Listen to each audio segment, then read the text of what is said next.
hasta un 15% de las baciloscopias van a ser negativas en pacientes que tienen tuberculosis pulmonar. Las baciloscopias, por otro lado, tienen una especificidad del 96%. Ya cuando miramos las tuberculosis, los tipos de tuberculosis, vemos que, por ejemplo, cuando es una tuberculosis cavitada, como tienen alta carga bacilar, que pueden tener hasta 10 a la 11 bacilos en la caverna, pues la sensibilidad de la primera baciloscopia va a ser muy alta, va a ser más o menos del 90%. Es por esto que la OMS ha optado por eh, promover el diagnóstico pues, de la biología molecular eh, en los casos pues, de tuberculosis pulmonar. Es por esto que, por ejemplo, acá podemos ver la PCR, cuando tenemos una baciloscopia positiva, va a tener una sensibilidad del 95% y una especificidad del 96%, mientras que si tenemos un paciente que tiene una baciloscopia negativa, la sensibilidad de la PCR va a ser un poco menor, más o menos del 88%, pero va a ser mejor incluso que 3 baciloscopias. Y adicionalmente, esta va a tener una especificidad del 93%. Hay que tener en cuenta también, por ejemplo, que por ejemplo para el cultivo, para que un cultivo sea positivo, se deben tener por lo menos 10 bacilos por mililitro para que se pueda pues, observar por lo menos una colonia en el cultivo, y esto va a tener pues, una sensibilidad del 85% con una especificidad del 98%. Por ejemplo, para las plataformas de diagnóstico molecular, deben estar presentes más o menos entre 1 a 10 bacilos por mililitro, y esto va a tener una sensibilidad del 85%. Entonces, en el año 2020 en Colombia se establecieron los lineamientos para el diagnóstico y tratamiento de la tuberculosis en nuestro país, y ahí se hace la siguiente observación, y es que en la población general la baciloscopia debería ser reemplazada de manera progresiva por la prueba de biología molecular y el cultivo líquido, porque como vimos tienen una mayor sensibilidad y especificidad, pero hay que tener en cuenta que no en todas las partes de nuestro país vamos a tener disponible por ahora la PCR, y por lo tanto el diagnóstico debe seguir siendo basado en las baciloscopias. Entonces, una cosa que cambió con los lineamientos es que antes se hacía solamente cultivo en medio sólido, que es el Lowenstein-Jensen, y ahora se está promoviendo el cultivo en medio líquido. La ventaja que tiene el cultivo en medio líquido es que puede acortar el diagnóstico de tuberculosis más o menos entre 15 a 21 días, es decir, se tiene una positividad mucho más tempranamente, pero una desventaja que tiene es que el medio líquido se contamina un poco más fácil que el medio sólido. Y acá tenemos la PCR, esta es como la plataforma donde se hace la prueba de PCR. La verdad, el procesamiento es supremamente sencillo, simplemente se toma entre 1 a 3 mililitros del esputo del paciente, se incluye en el cartucho y al cartucho se le agrega pues como un buffer. Este cartucho se introduce en la máquina pues, de PCR, y más o menos en 2 horas nos va a decir si hay presencia del bacilo de tuberculosis en el esputo del paciente. Específicamente para el expert, tiene pues es necesario que hayan más o menos entre 10 a 100 bacilos en la muestra para que sea positivo, pero más recientemente tenemos una prueba de biología molecular por PCR que se llama el Expert Ultra, que tiene una sensibilidad muchísimo mayor y solamente deben estar presentes en la muestra al menos 13 a 15 bacilos para que nos pueda dar un resultado positivo. Algo que hay que tener en cuenta con el Expert Ultra es que nos va a clasificar pues, el diagnóstico de tuberculosis de 5 maneras. Entonces se pueden encontrar trazas del bacilo tuberculoso, se puede encontrar un nivel muy bajo, un nivel bajo, o un nivel alto o muy alto. Cuando tenemos niveles de trazas o niveles muy bajos, La prueba no es capaz de detectar si hay o no resistencia a la rifampicina, y cuando tenemos niveles bajos, altos o muy altos, sí nos va a decir si el bacilo tuberculoso que se está detectando es resistente o no a la rifampicina. Y esto pues es muy importante porque el diagnóstico se hace de forma rápida y se puede garantizar un tratamiento adecuado al paciente desde el principio. Entonces, pues me parecía importante aclarar esta parte. Otra cosa importante es que la PCR para Mycobacterium tuberculosis es un examen que está dentro del plan de beneficio de salud, es decir, no hay que hacer mi PRES para ordenarlo, y cualquier médico lo puede ordenar, es decir, si ustedes están en una institución de salud, son médicos generales y tienen disponible el recurso, perfectamente lo pueden ordenar. No tiene que ser un especialista y no hay que hacer ni PRES para esto. Bueno, entonces vamos a empezar con un caso clínico para poder hacer el enfoque pues, de las reacciones cutáneas de hipersensibilidad a los antituberculosos. Entonces tenemos a un paciente de 32 años que es procedente de Apartado, actualmente pues vive en Medellín, es soltero y tiene 2 hijos y trabaja como auxiliar de logística de transporte.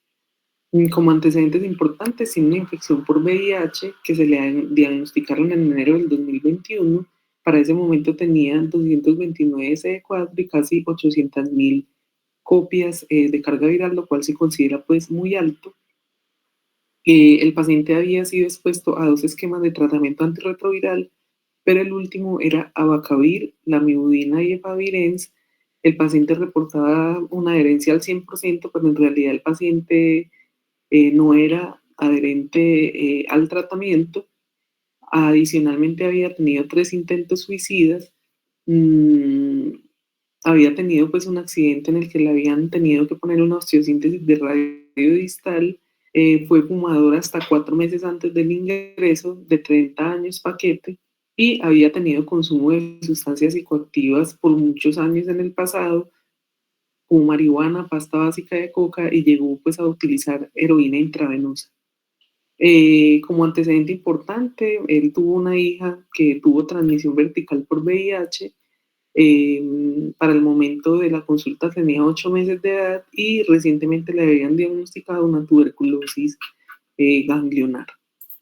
Entonces, el paciente consulta el 1 de septiembre por tos y expectoración amarilla, que en ocasiones era hemoptoica, con dolor pleurítico bilateral, fiebre y diaforesis profusa. En el último año había perdido aproximadamente 25 kilogramos de peso. Entonces tenemos un paciente pues con un síndrome constitucional y que era sintomático respiratorio. El 10 de septiembre consulta a la nueva clínica Sagrado Corazón y allí le hacen estudios, le hacen fibrobroncoscopia y lavado broncoalveolar, le descartan tuberculosis pulmonar con prueba molecular. El paciente se le diagnosticó una tromboembolia pulmonar aguda periférica derecha.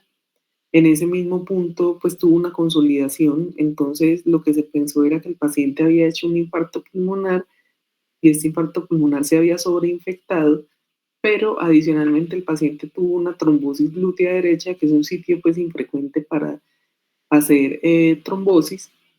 En ese momento se le midió su estado inmunovirológico y tenía unos CD4 de 208.000 y una carga viral aproximadamente de 280.000 copias. A causa de este derrame pleural derecho, lo remiten a la clínica Cardiovid para que fuera evaluado pues, por cirugía de tórax. Allí el paciente en las imágenes pues tenía pues una disminución del derrame pleural, y su principal queja en ese momento era un dolor abdominal y el dolor glúteo derecho que tenía. Entonces ahí se confirmó que tenía una trombosis venosa profunda de la vena ilíaca común, y esa se extendía hasta las hipogástricas y la glútea derecha, pero lo llamativo de esta tomografía era que tenía unas adenopatías mesentéricas necróticas, tenía estriación de la grasa mesentérica y tenía un peritoneo engrosado. Entonces, con estos hallazgos se sospechó que tuviera pues más bien una tuberculosis peritoneal, El paciente pues, se llevó a una laparoscopia diagnóstica, se le hizo biopsia de ganglio y del peritoneo y allí, mediante la PCR, se confirmó que tenía una tuberculosis peritoneal que era sensible a isoniazida y a rifampicina. Para este momento, pues cuando estaba en la clínica Cardiovid, se le actualizó pues su estado inmunovirológico y miren que ya tenía una carga viral más alta, casi 450.000 copias, con unos CD4 muy similares. Mm, por esta razón, pues obviamente pues al paciente se le empezó el tratamiento tetraconjugado aprobado en Colombia, que es isoniazida, rifampicina y etambutol.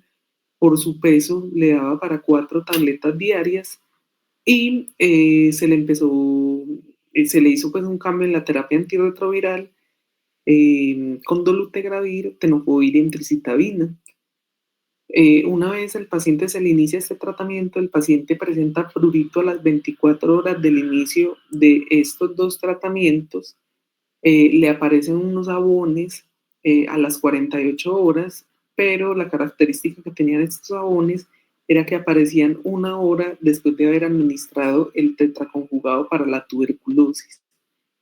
Entonces, en ese momento se consideró que no era una reacción grave y se continuó el tratamiento antituberculoso con antihistamínicos pues, para el paciente, para controlar solamente los síntomas.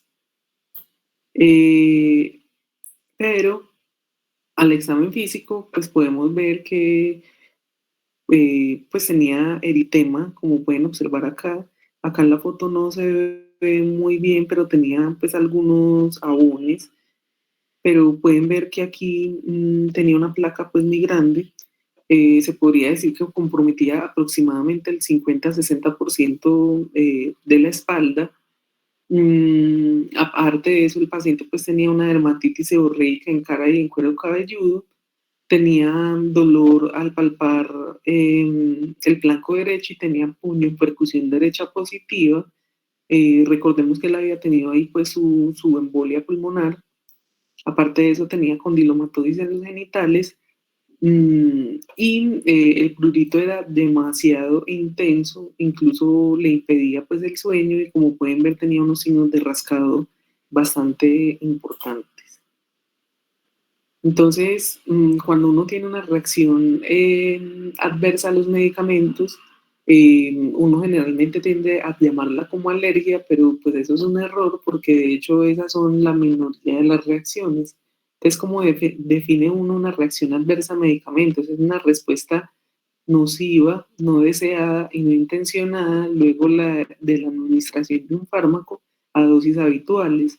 Esta reacción adversa a medicamentos se va a clasificar en dos tipos. Vamos a tener la tipo A y la tipo B.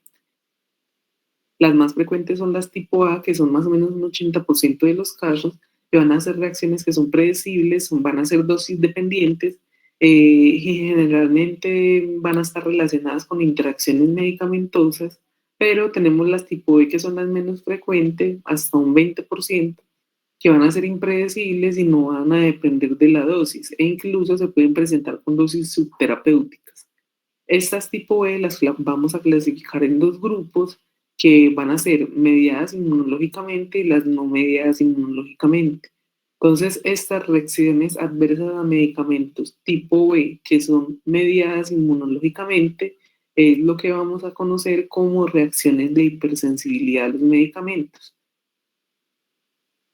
Uno va a decir que es una alergia al medicamento cuando se confirma que el mecanismo es inmunológico. Entonces, clásicamente, estas reacciones de hipersensibilidad tienen una clasificación que fue establecida por los doctores Yell y Coombs y van a ser de 4 tipos. Va a ser la tipo 1, que es la inmediata y va a ser mediada por IgE. Va a ser la tipo 2, que es la citotoxicidad mediada por anticuerpos. La tipo 3, que vamos a llamar semiretardada, que va a ser mediada por inmunocomplejos, siendo la tipo 2 y la tipo 3, digamos, menos frecuentes. Y la tipo 4, que va a ser la reacción de hipersensibilidad retardada, que va a ser mediada por células, principalmente los linfocitos T.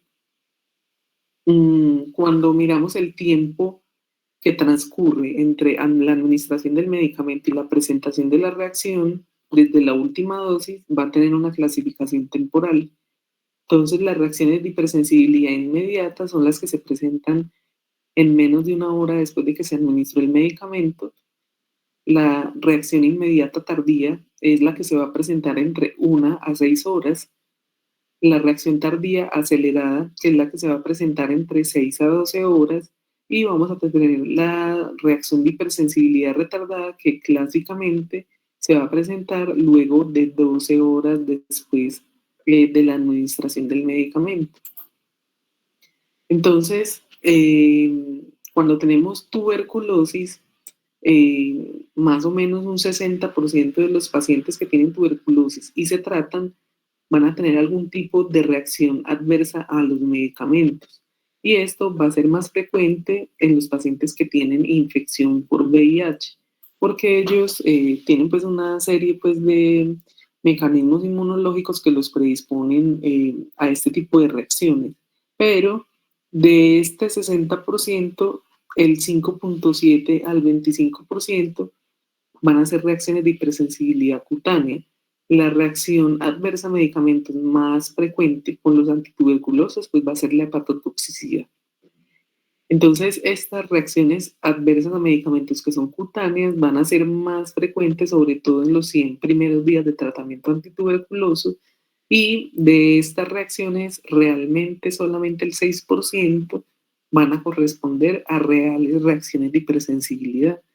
Entonces aquí tenemos como cuál ha sido pues la proporción de reacciones adversas a medicamentos tipo hipersensibilidad a los antitubérculos. Entonces miren que es muy variable porque las definiciones son muy variables.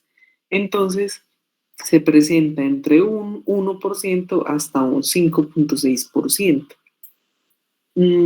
Cuando miramos cuáles son los factores de riesgo para que un paciente presente estas reacciones de hipersensibilidad, entonces tenemos que las mujeres tenemos pues como mayor riesgo, la infección por VIH, que ya les mencioné que es muy importante, el hecho de tener alguna enfermedad autoinmune, una neoplasia hematológica, que el paciente esté recibiendo varios medicamentos pues simultáneamente, los pacientes que tienen edad avanzada y algunos pacientes pueden tener algunos polimorfismos del HLA que les confieren pues una susceptibilidad genética a presentar reacciones adversas a medicamentos. Cuando tenemos un paciente con VIH, esos niveles bajos de CD4 no se van a asociar a reacciones adversas a medicamentos cutáneas, pero, por ejemplo, si el paciente tiene una disminución moderada de su tasa de filtración glomerular o tiene antecedente de haber presentado una reacción de hipersensibilidad a otros medicamentos, sí son factores de riesgo para presentar. Entonces, cuando uno se enfrenta a una reacción de hipersensibilidad, lo primero que uno se pregunta es, bueno, de los 4 medicamentos que vienen en el tetraconjugado, ¿cuál es el medicamento que uno cree que está implicado? Entonces, lo primero que uno tiene que hacer es mirar si existe una relación entre el tipo de lesión que presenta el paciente en la piel y cada medicamento y si se trata de algún tipo de reacción grave.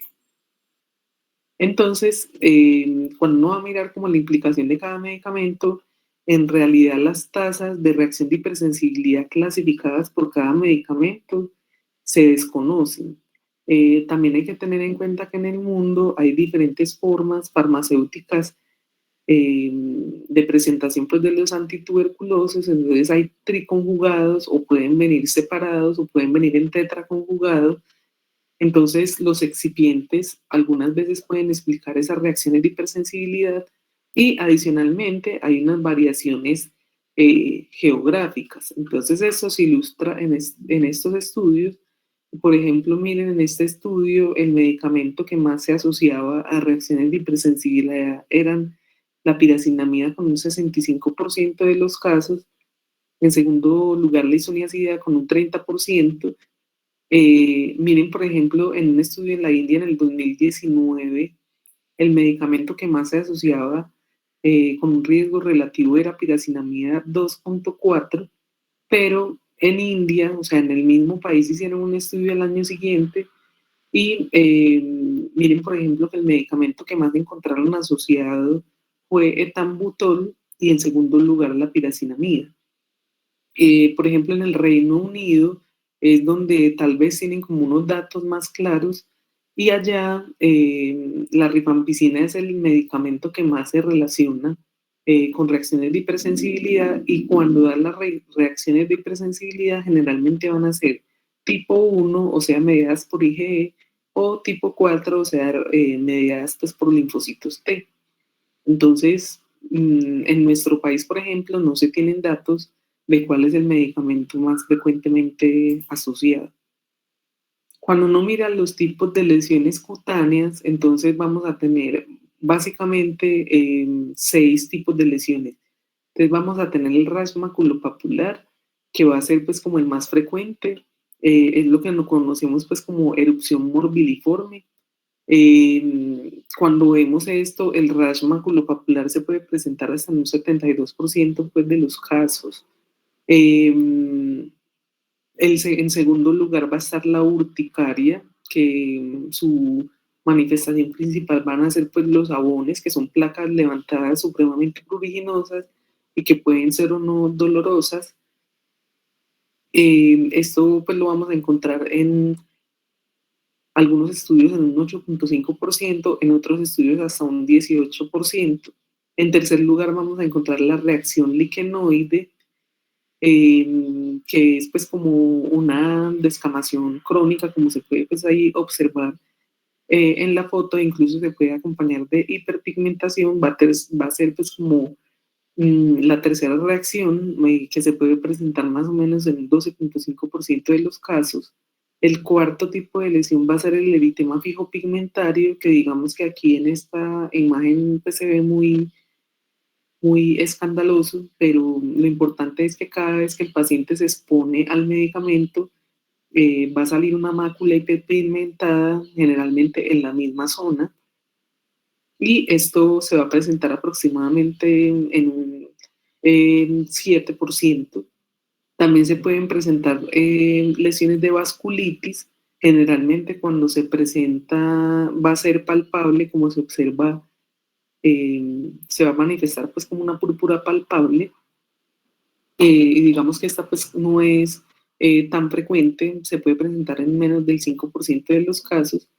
Y tenemos una reacción que es muy importante, que es el síndrome de Steven-Johnson o la necrolisis epidérmica tóxica, que nos va a generar pues ampollas y descamación en la piel, como se puede observar acá. La diferencia va a ser el porcentaje de superficie corporal implicado, entonces cuando es mayor del 30% hablamos de necrolisis epidérmica tóxica, cuando es menor del 10% de la superficie corporal hablamos de síndrome de Steven-Johnson. Hay que tener en cuenta que cuando yo presento reacciones de síndrome de Steven-Johnson o necrolisis epidérmica tóxica, de entrada ya se consideran una reacción grave, mientras que para estas 5 primeras lesiones hay una clasificación diferente de gravedad que ya la vamos a ver más adelante.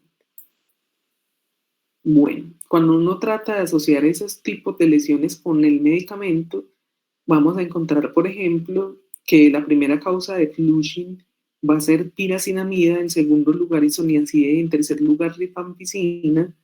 Cuando miramos urticaria, la causa más frecuente de urticaria va a ser isoniazida, en segundo lugar rifampicina y en tercer lugar piracinamida. Recordemos que lo que presentó nuestro paciente fue flushing y urticaria. Cuando tenemos reacción liquenoide, el que más se va a asociar va a ser etambutol. Cuando tenemos un eritema fijo pigmentario, una necrolisis epidérmica tóxica, un síndrome de Dres o vasculitis, en este caso la primera causa va a ser rifampicina, y ya por ejemplo va a variar. En la segunda causa pues, de necrolisis epidérmica tóxica va a ser piracinamida, así como de vasculitis, pero por ejemplo en el DRES la segunda causa va a ser la isoniazida.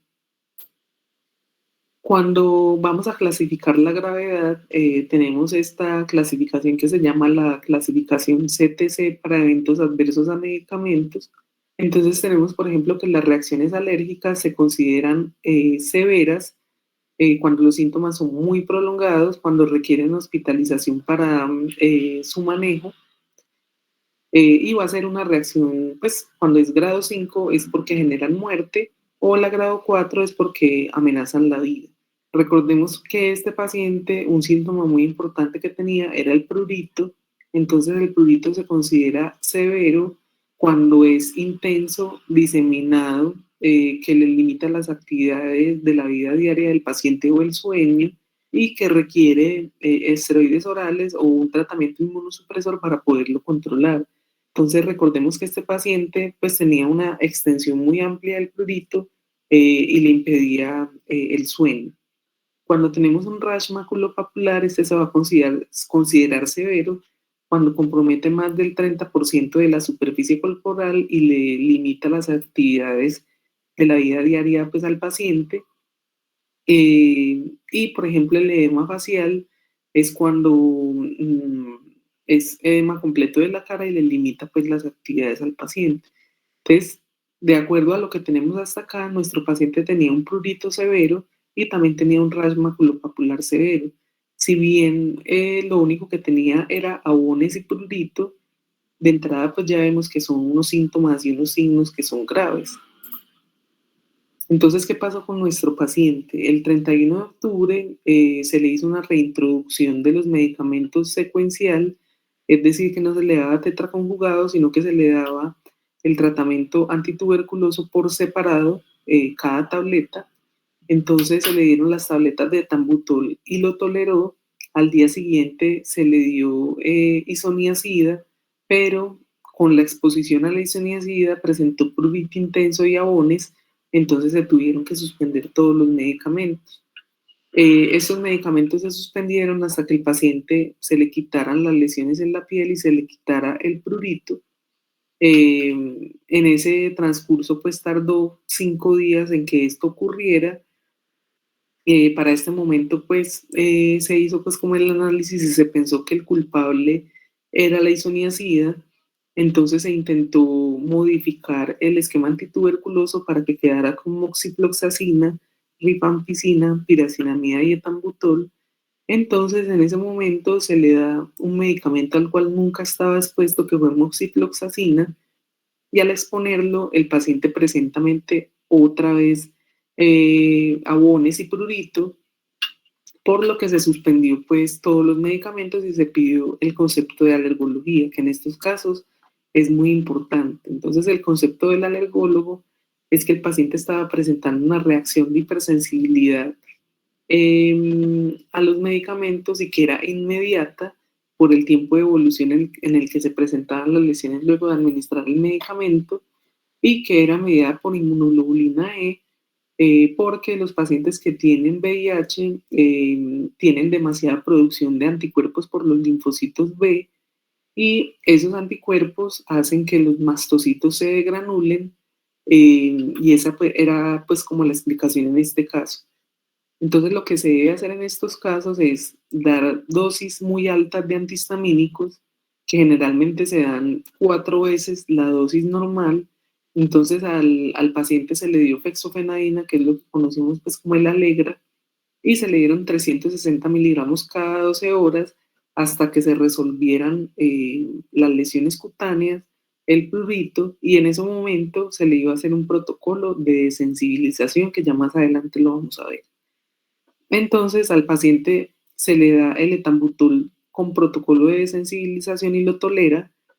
Se le vuelve a tratar de introducir la isoniazida con protocolo de desensibilización y no la toleró.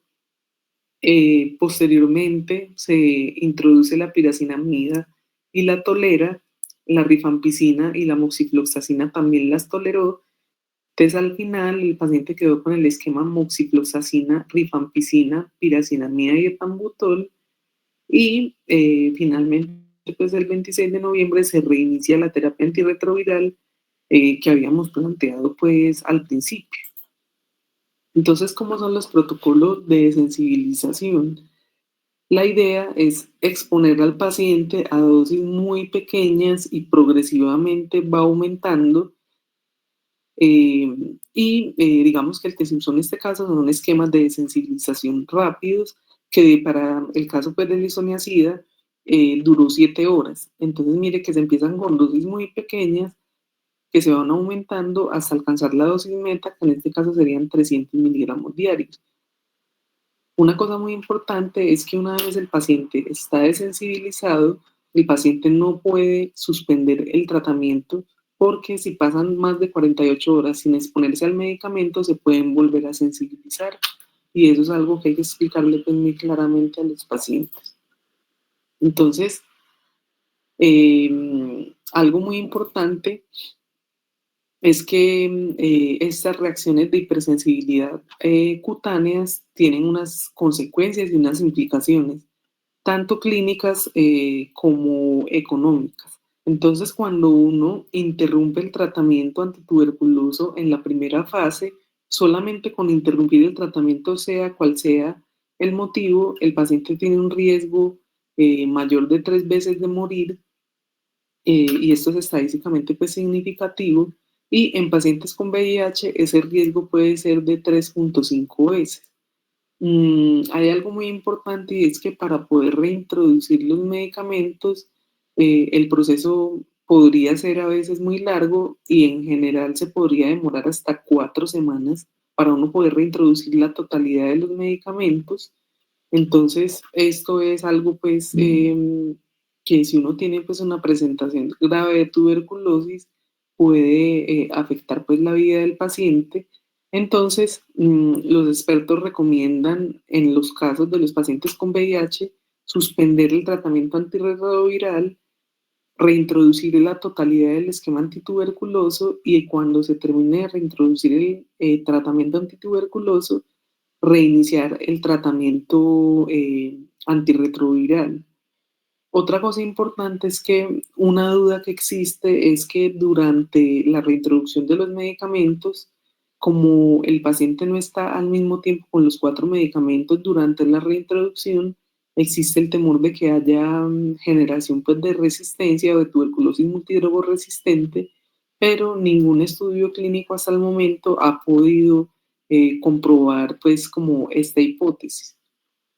Y finalmente, los riesgos económicos que tienen como este tipo de reacciones es que, por ejemplo, cuando uno opta por la estrategia de reintroducción de cada medicamento, eso puede costar aproximadamente casi $6.000 por paciente y el 62% de este valor va a ser explicado por la hospitalización como tal del paciente y cuando se compara con la estrategia del cambio del esquema, es decir, ponerle medicamentos que no generen alergia o a los cuales el paciente no haya estado expuesto, tiene un costo 50% menor que la estrategia pues, de la reintroducción, pero esto nos va a obligar a alargar el esquema antituberculoso, que incluso un tratamiento de 6 meses se podría convertir en un tratamiento de 1 año o incluso hasta año y medio.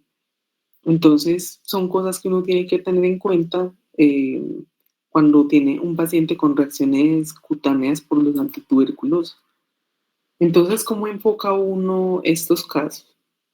Entonces, lo primero que uno debe hacer es determinar qué tipo de reacción tuvo el paciente, si fue inmediata o tardía y qué tan grave fue la reacción, como lo acabamos de ver. Hay que tratar de determinar la causalidad por clínica porque no hay ningún examen o una prueba de laboratorio que me diga, mire, fue la rifampicina o fue la isoniazida. Por eso es muy importante tratar de determinar la relación temporal entre la administración de los medicamentos y la aparición de los síntomas o de las lesiones del paciente. Hay algunas pruebas que se hacen pues como en otros países, por ejemplo, se hace la prueba de parche o se hace prueba de transformación pues de los linfocitos o se miden inmunoglobulinas específicas para cada medicamento, pero son pruebas que no son ampliamente disponibles y que tienen un costo muy elevado. De hecho, pues en nuestro medio solamente se usan en investigación y solamente tenemos algunas inmunoglobulinas específicas para algunos medicamentos. Y digamos que lo que nos va a confirmar o el gol estándar para confirmar esa relación causal va a ser el reto o prueba de provocación oral, que literalmente pues es exponer al paciente darle otra vez la dosis del medicamento y si presenta la reacción, pues eso nos confirma el diagnóstico, pero hay que tener en cuenta que eso no se puede hacer cuando estamos ante una reacción grave, porque eso puede comprometer la vida del paciente y mucho menos pues si es una persona que esté en embarazo. Mm, lo otro que se debe hacer es hacer una reintroducción secuencial de los medicamentos. Digamos que hay dos enfoques. Un enfoque es tratar de reintroducir primero los medicamentos más efectivos para tuberculosis, que van a ser isoniazida y rifampicina. Otro enfoque, por ejemplo, es reintroducir la rifampicina primero, pero localmente por lo que optamos es por hacer una secuencia establecida por la sospecha clínica, es decir, reintroducir de último el que yo creo que generó la reacción adversa pues, al medicamento. Y tener en cuenta que siempre que yo vaya a hacer una reintroducción, el paciente tiene que estar con dosis altas de antihistamínico para inhibir el mastocito, que no se granule y que no se genere la reacción mediada por inmunoglobulina E. Mm, si esto no funciona, pues finalmente se tiene que recurrir a la desensibilización y el apoyo pues de la especialidad de alergología es supremamente importante porque ellos son los que nos van a decir cómo se debe hacer el protocolo de desensibilización. Eh, en general, se dice que si el paciente es adherente al tratamiento luego de una desensibilización, se puede tener un éxito en el tratamiento entre un 75 a un 100% de los casos. Y recordarle al paciente que debe ser completamente adherente porque si lo suspende más de 48 horas se vuelve a sensibilizar y hay que hacer nuevamente el proceso de desensibilización. Entonces acá tenemos unos ejemplos. Miren que, por ejemplo, podemos tener esquemas largos de desensibilización a rifampicina que pueden durar hasta 14 días. Hay otros esquemas de desensibilización largos que pueden durar, miren, una semana, pero específicamente en este paciente optamos por utilizar los esquemas de desensibilización cortos que pueden durar pues entre 5 a 9 horas. Entonces, en la literatura que encuentra uno de propuestas para desensibilización, esto, por ejemplo, es una propuesta del Reino Unido. Recordemos que en el Reino Unido el principal medicamento que se asocia a reacciones de hipersensibilidad es la rifampicina, pero también debemos recordar que la rifampicina es el medicamento más importante en tuberculosis. Entonces ellos optan por desensibilizar primero contra la rifampicina. eh, si el paciente presenta una reacción en las primeras 24 horas, paran la rifampicina y la cambian por otro agente que generalmente es una fluoroquinolona. Luego siguen con la piracinamida. Si con la piracinamida presenta reacción, simplemente la suspenden y la reemplazan por otro. Pero cuando yo reemplazo la rifampicina y la piracinamida, obligatoriamente el tratamiento antituberculoso ya no va a durar 6 meses, sino que me puede durar aproximadamente 12 meses. El otro enfoque, cuando uno pues sospecha pues que la rifampicina es el agente causal, ellos igual inician la desensibilización con rifampicina, pero lo que sí hacen es tratar de cuidar o conservar la piracinamida, porque si este medicamento se conserva, yo no tengo que prolongar el tratamiento antituberculoso. Por ejemplo, con isoniazida y etambutol, eh, tratan de utilizarlo a pesar de que el paciente ya haya presentado una primera reacción. Si el paciente con un segundo intento de sensibilización presenta reacción, pues ellos sustituyen esos medicamentos y los cambian por otro, incluso pues de segunda línea. Entonces esto era lo que traía pues para hoy. No sé si tengan preguntas o si quieren hacer pues como algún comentario.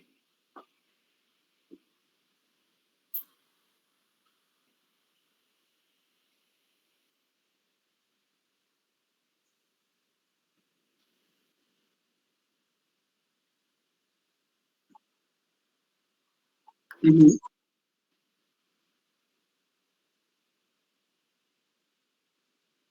Exactamente, entonces eso es muy complicado porque Pues yo me imagino que ustedes saben, no todos los hospitales pues, de nuestra ciudad tienen la especialidad de alergología disponible en la institución. De hecho, este paciente lo estábamos viendo en Cardiovid y en Cardiovid no hay alergólogo institucional.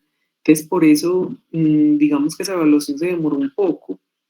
Lo que hicimos fue que hablamos pues con auditoría, les explicamos pues que el paciente necesitaba una evaluación por alergología, que sin esa evaluación pues no íbamos a poder resolver el problema del paciente y lo que se hizo fue pedir pues como una interconsulta, o sea, la clínica se encargó de buscar un alergólogo que fuera hasta la institución, hiciera pues la evaluación y diera las recomendaciones.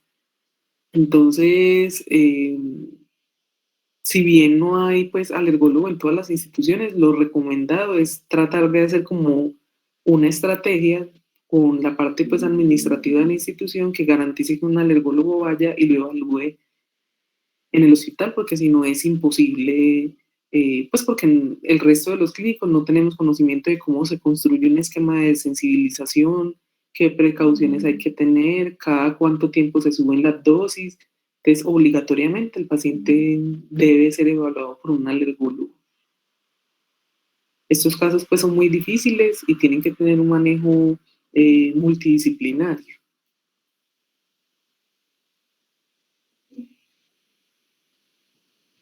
No sé si eso responde pues la pregunta. La profe, la profe, ok. Profe Marta. Gracias, Nati, por tu exposición, muy interesante, pues son casos, no sé qué tan raros sean realmente, pues como en nuestro medio, este tipo de casos en pacientes HIV, y como tú dijiste, la mortalidad puede ser como muy alta. Pues, ¿sabes? O se han reportado estos casos de alergia en Colombia, en Medellín. No, profe, no hay datos locales y específicamente pues en los pacientes con VIH menos, precisamente por eso, o sea, porque hacer un estudio sobre eso pues es difícil porque prácticamente sería pues como lo que el alergólogo adjudique a qué hizo la reacción y los resultados de los protocolos de utilización. Entonces, epidemiología local no tenemos, o sea, no sabemos qué tan frecuentes son ni cuál es el medicamento más frecuentemente usado. Las cosas, porque literalmente uno le toca hacer como pocas y tratar de mirar, porque por ejemplo nosotros pensábamos que era muy frecuente la rifampicina, la cinnamida, y miren que al final resultó siendo pues la isoniazida, que no es como la más frecuente que genere pues como este tipo de reacciones. Entonces por eso uno, pues a nosotros básicamente nos toca basarnos mucho en la clínica y en la relación temporal y el tipo de lesión que presente el paciente. Sí, esa era otra pregunta, porque veo como que el diagnóstico final termina siendo como clínico, porque no Exacto, hay porque no, una prueba específica que sea, por ejemplo, esas inmunoglobulinas para rifampicina. ay, creo que a la profe se le cayó se desconectó.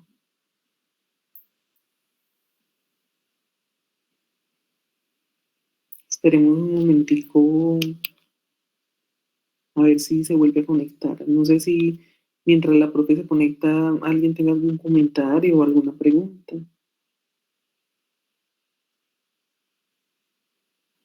Ahí ya volvió.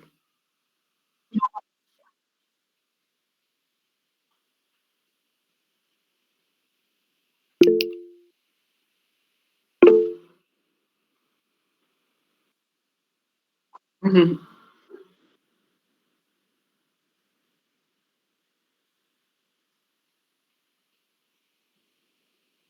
Profe, ¿tiene problemas con el...? Ah, bueno, voy a leer entonces los mensajes del chat acá.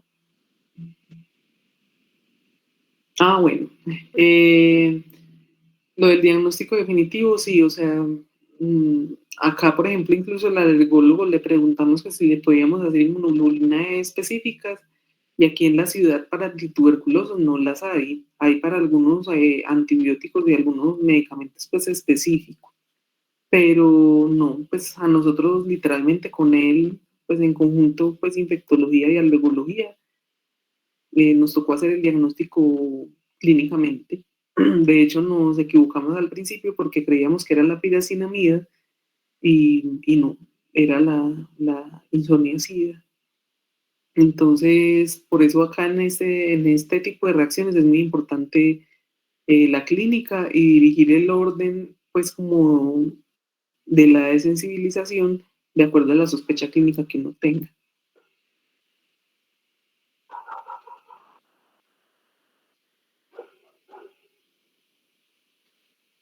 Eh, la profe pregunta cómo reconocer el CAD versus iris.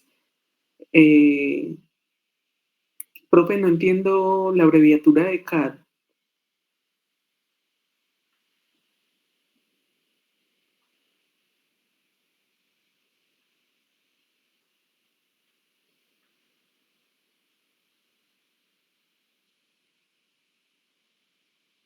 Bueno, entonces para ir...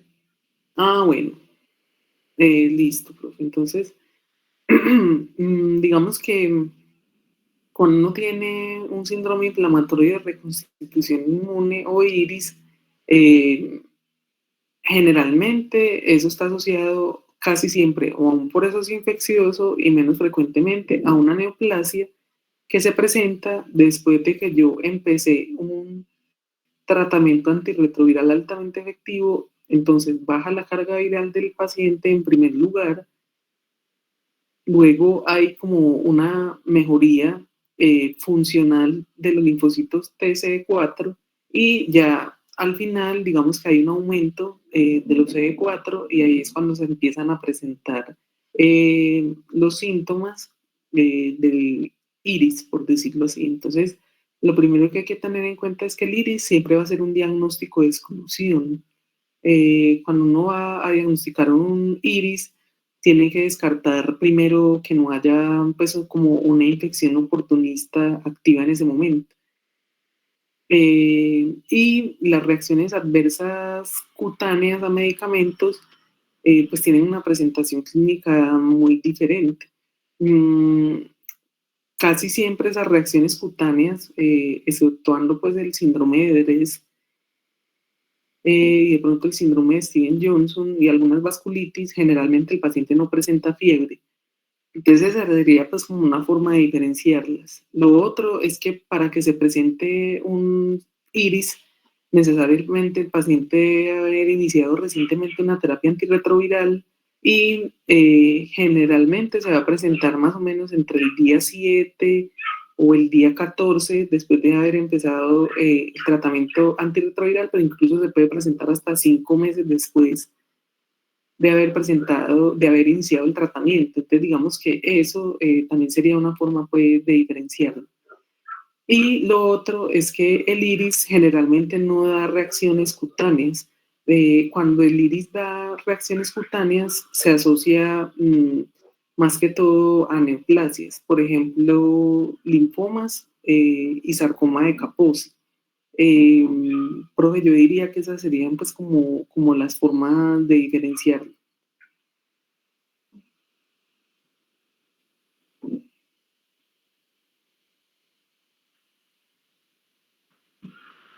No sé si alguien más tenga como algún comentario o alguna pregunta.